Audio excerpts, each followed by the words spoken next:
Let us continue with the segment of types of chemical reactions, and today we are doing displacement reaction first, and then we will go for another double displacement.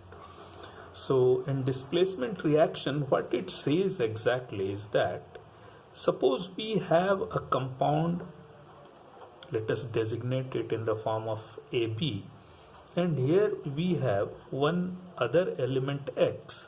Now this X comes over here and it displaces. It may happen in two ways. It may become AX plus B, or BX plus A. Means what we are saying that X ने B को displace क्या कहा कि भैया तू बाहर निकल, तेरा अब काम नहीं है यहाँ पे. सो X गेट्स बॉन्डेड और gets attached to A and makes AX and B is out of the scene. Or it may also happen that X will displace A, मतलब वो A को कहेगा बाहर बाहर निकल, अब तेरा काम नहीं इधर, और वो B के साथ में अटैच हो जाएगा. So the compound becomes BX and A is out. So we can say X is displacing agent, and if A is getting displaced, then A is displaced, or we will say B is displaced. So this is what is the meaning of displacement reaction, or we can simply say कि भैया X के आने के वजह से वो किसी को A और B में से किसी एक को किक आउट करेगा. वो सिंपल सा चीज है, और वो किक आउट होने के बाद जो जगह खाली होगी वो उधर जाके बैठ जाएगा. Let us take the examples. Zinc will react with FeSO4, that is ferrous sulfate, to give ZnSO4, that is zinc sulfate, plus Fe. अब हुआ क्या, इस जगह पर जिंक ने Fe को डिस्प्लेस आउट कर दिया और कहा कि तू बाहर निकल जा, मैं अब SO4 सल्फेट आयन के साथ कंपाउंड फॉर्म करूंगा, और जिंक सल्फेट बन गया और Fe kicked out. Similarly, we can say another example, that is PbS, that is called lead sulfide, plus CuCl2, that is copper chloride, and here it is PbCl2 plus Cu.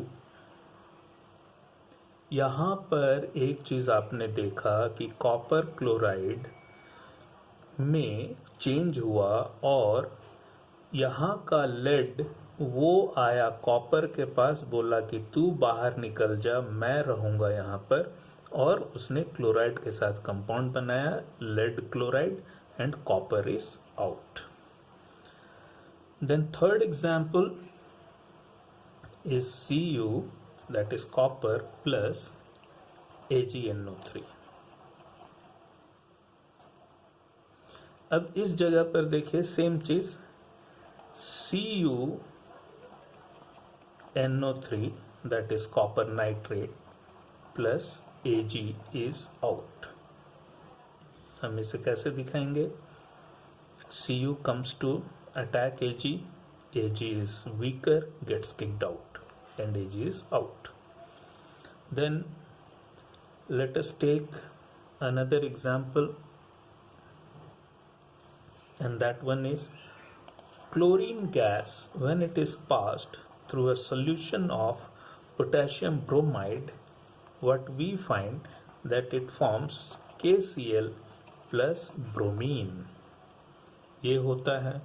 Then one more, Zn will, that Zn zinc H2SO4 के साथ react करेगा और यहाँ पर वो H2 से ज़्यादा powerful है तो वो जिंक हटाएगा हाइड्रोजन को, सल्फेट के साथ कंपाउंड बनाएगा zinc sulphate and hydrogen is out.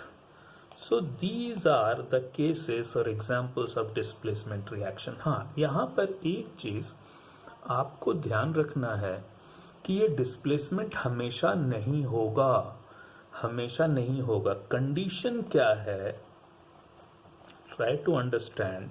हमने जो एग्जाम्पल स्टार्ट किया था अपना कि ए बी प्लस एक्स.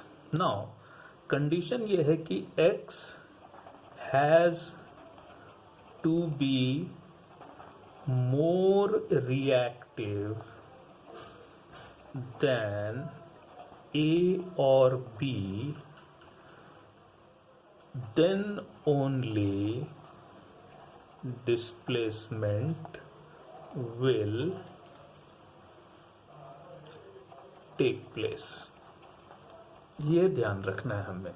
अब ये मोर रिएक्टिव होना चाहिए. होता है ना कि जो ज़्यादा बदमाश होगा वो आके शरीफ को पीटेगा और भगा देगा और खुद बैठ जाएगा उधर. सो this is the case. Reactive means this one. अब ये रिएक्टिविटी को थोड़ा समझेंगे कैसे. तो एक हम समझिए एक डिवाइडिंग लाइन हम लेते हैं और वी से कि कॉपर यहां पर है, उसके बाद सिल्वर, गोल्ड एंड प्लैटिनम. इसके पहले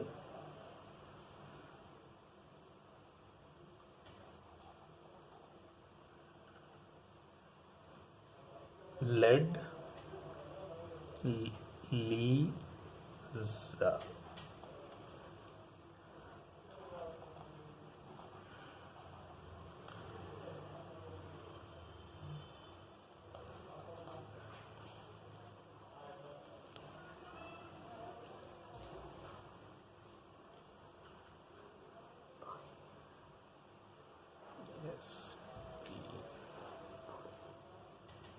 नहीं,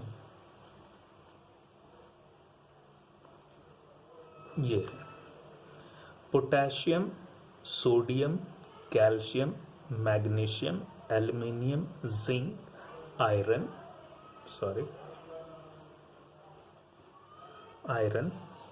lead, copper, silver, gold, platinum.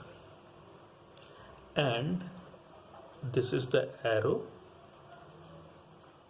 Most reactive to least reactive means calcium ज़्यादा रिएक्टिव है कॉपर से. तो अगर कॉपर के ही कंपाउंड बना के मौजूद है तो कैल्शियम के आने से कॉपर को भागना पड़ेगा और कैल्शियम उसके जगह पे बैठेगा. बट अगर हमने एक कैल्शियम का कंपाउंड लिया है और वहां पर कॉपर को लेके आएंगे तो कॉपर बोलेगा भाई मैं तो कैल्शियम से लड़ाई नहीं कर सकता, so better I will not react, let me be as I am, मैं आइडल ही रहता हूं. तो वैसे केस में कोई रिएक्शन नहीं होगा, कोई भी चेंज नहीं होगा. सो कीप इन माइंड ये कुछ बेसिक एलिमेंट्स हैं जिनको रिएक्टिविटी इस तरह से ऑर्डर है. पोटेशियम सबसे ज्यादा रिएक्टिव, पोटेशियम किसी को भी हटा देगा, या हम कह सकते हैं पोटेशियम सबसे ज्यादा झगड़ा कर सकता है. एंड सबसे कम झगड़ालू कौन है? प्लैटिनम. ये तो बोलता है भाई मैं तो गांधी जी हूं, मैं तो झगड़ा करूंगा ही नहीं चाहे जो भी है. So this is the way to understand. Now let us हम एक समझते हैं कि अगर CuCl2 है और वहां पर हमने लाया सिल्वर को. अभी क्या देख रहे हैं?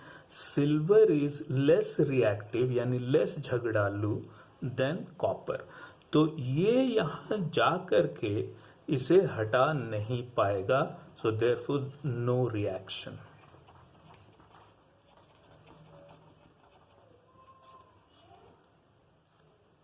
Now let us take the next case that is of double displacement. यहां डिस्प्लेसमेंट दो होंगे. कैसे? लेट अस से AB is a compound and XY is another compound. अब यहाँ पर हम जाएंगे और देखेंगे ये बन गया AX plus BY. So break यहाँ पर होगा, ब्रेक यहाँ भी होगा और सारे लोग अपना अपना चेंज करेंगे. हाँ, यहाँ पर नोटेशन में थोड़ा सा गड़बड़ी है. क्या है ये जरा समझिए, तो समझने के लिए था. बट प्रॉपर अंडरस्टैंडिंग ये होता है कि आई से cation 1 anion 1 is one compound and it is reacting with another compound cation 2 anion 2.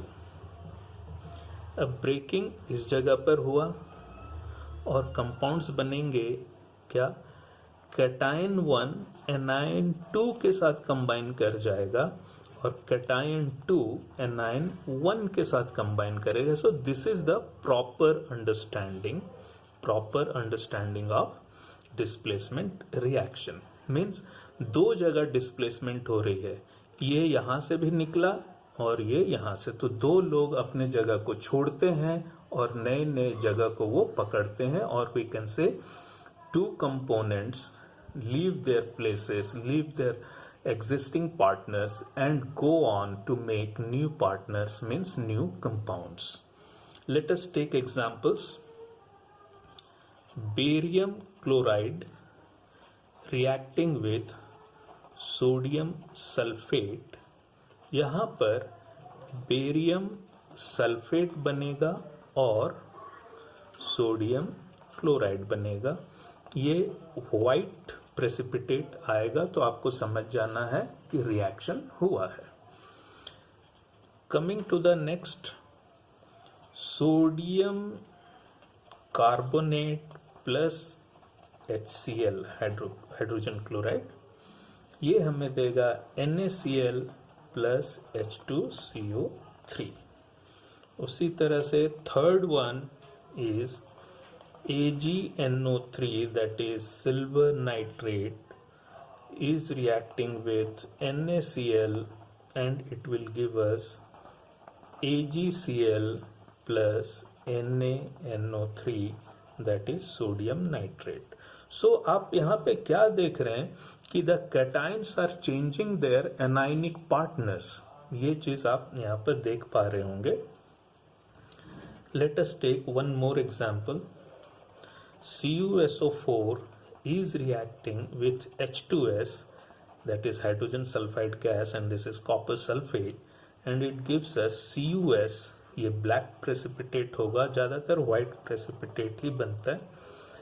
Black precipitate CuS, copper sulfide plus H2SO4. Then the last one is HCl plus sodium hydroxide. यहाँ पर बन गया NaCl plus H2O. So what you find कि chlorine is coming here and this is coming here. Same way sulfate is going here, S is coming here. और यही सारा चीज हो रहा है. All the anions are changing their existing, यानी पहले वाला जो उसका कैटायनिक पार्टनर है उसको वो छोड़ रहा है और वो नए वाले कैटायन के पास, दूसरे वाले कैटायन के पास जा रहा है और एक अलग सा कंपाउंड बना रहा है. So chloride was having the cationic partner as barium. इसने इसको छोड़ा और ये गया सोडियम के पास और उसी टाइम पे सल्फेट ने सोडियम को छोड़ा और आया बेरियम के पास और हमारे कंपाउंड्स बन गए barium sulphate and NaCl. So this is the understanding of double displacement reaction. Thank you.